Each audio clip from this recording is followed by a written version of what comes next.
आगे कहाँ जाही छौरी सज धज के, होटल लाली लगाबो ही कस के। आगे कहाँ जाही छौरी सज धज के, होटल लाली लगाबो ही कस के। हमें जानो ही छौरी तू बहसल ही, ट्रैक्टर बेटा रेबरा से फसल ही। हमें जानो ही छौरी तू बहसल ही, ट्रैक्टर बेटा रेबरा से फसल ही।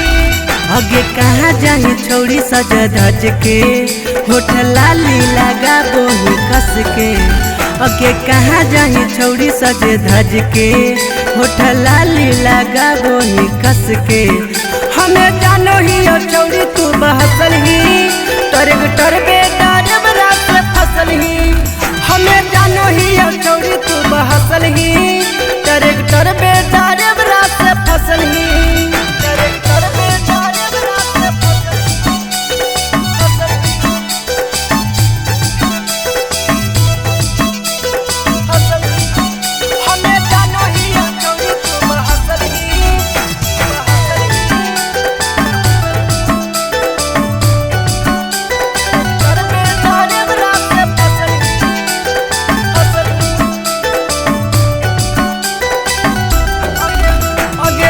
पर चलो हाथी ढोरी के उघार, छौलक देखा के करो ही बेकार।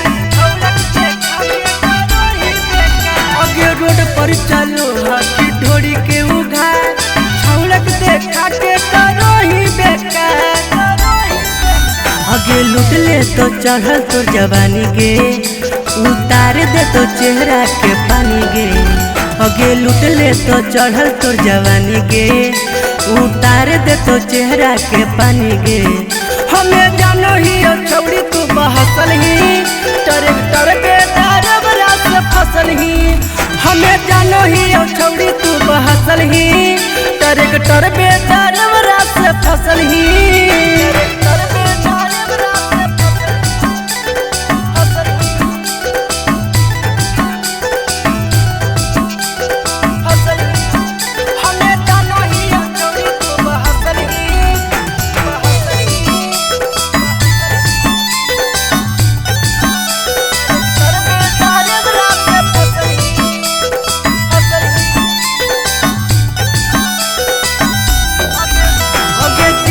जवार में हो तोरे गे चर्चा, तीत बड़ी हॉकी लागो ही लाल मरचा।